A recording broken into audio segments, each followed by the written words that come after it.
क्वेटा से खबर है, जहां मौसम सर्द होते ही लुंडा बाजार में गर्म मलबूसात की कीमतें भी आसमान से बातें करने लगी हैं। चीजें महंगी होने से शहरियों को परेशानी का सामना है।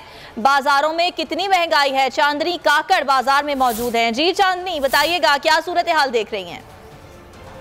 मैं मौजूद हूँ क्वेटा के कासी रोड पर, जहाँ सर्दियों की आमद के साथ ही आवाम ने लंडा बाज़ार का रुख कर लिया है और लंडे बाज़ार की रौनकें बहाल हो गई हैं। लेकिन इसके साथ साथ ही महंगाई की वजह से जो लंडे बाज़ार की चीज़ें हैं वो आवाम की पहुँच से दूर हो गई हैं। गुज़िश्ता साल की नस्बत इस साल काफ़ी महंगाई बढ़ गई है। इस हवाले से हम एक शहरी से जानेंगे। बहुत ज़्यादा महंगाई हुई है। लंडे का तो कोई किसी का पहुँच ही नहीं। पहले तो लंडे आ जाते थे, यहाँ से हम लोग सारा सामान ले लेते थे। अभी तो कोई कुछ भी नहीं।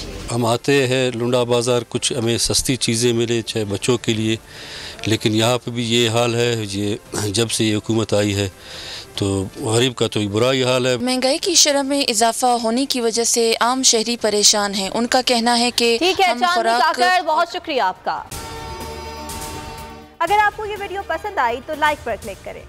एक ही मुद्दे पे 2 एफआईआर काटी गई हैं, एक ही केस है, एक कराची में, एक इस्लामाबाद। बस सवाती साहब की एक मुद्दे पे 50 काट दी हैं, तो बस आप बस खड़े रहेंगे तो भाई ये होगा। और लेकिन इस दफा कौम जाग चुकी है, ये एक है बात। अगर देखें तो अगर पूरी कौम जाग गई है मगर बड़ा कम फर्क रह गया है बस अब। और सो मोटो में के हवाले से मैं बता दूं, हमारे इस केस में भी सो मोटो लिया गया। हमारे केस में था हम बाइज्जत बरी हो गए जब, तो अदालत ने सो मोटो ले लिया कि जी भाई नीचे के केस में जब आप बरी होते हैं या कुछ होता है तो सिर्फ नीचे के कोर्ट के बाद हाई कोर्ट में केस जाता है, एक अपील होती है, एक प्रोसेस है कानून का, उसके बाद सुप्रीम कोर्ट केस जाता है। ये नहीं हुआ हमारे केस में। मोटो हो गया कि जी ये इस केस को वापस से सुना जाए। एक इल्जाम लगाया, बड़ा शोर हो गया, पता नहीं क्या हो गया जी। इल्जाम लगाया कि एक इदारे के एक ब्रिगेडियर साहब ने रिश्वत दी है जज साहब को। हमारे केस में ना हमने रिश्वत दी है ना हमने ली है। हम इल्जाम ये कि एक ब्रिगेडियर साहब ने रिश्वत दी है एक जज साहब पे। अच्छा जी, कैसे आप ये कह रहे हैं कि कोई दूसरे जज साहब कह रहे हैं मैंने सुना है कि जी इसने रिश्वत दी है। वो जज साहब कह रहे हैं जी मैंने तो नहीं दी, मैं तो नहीं ली रिश्वत। अब वो जिस जज साहब ने ये कहा जी मैंने सुना है, उनके अपने कंडक्ट पे जो सुप्रीम जुडिशियल काउंसिल है उन्होंने अपने कंडक्ट, उनको उस जज को उस कंडक्ट पे निकाला है कि वो आप उसी इदारे के खिलाफ कई कार्रवाइयां, स्पीचेस, चीजें कर रहा था उस वक्त, तो उनको उस बेसिस पे निकाला। अब उसकी उधर बात गलत थी, हमारे केस में सही थी।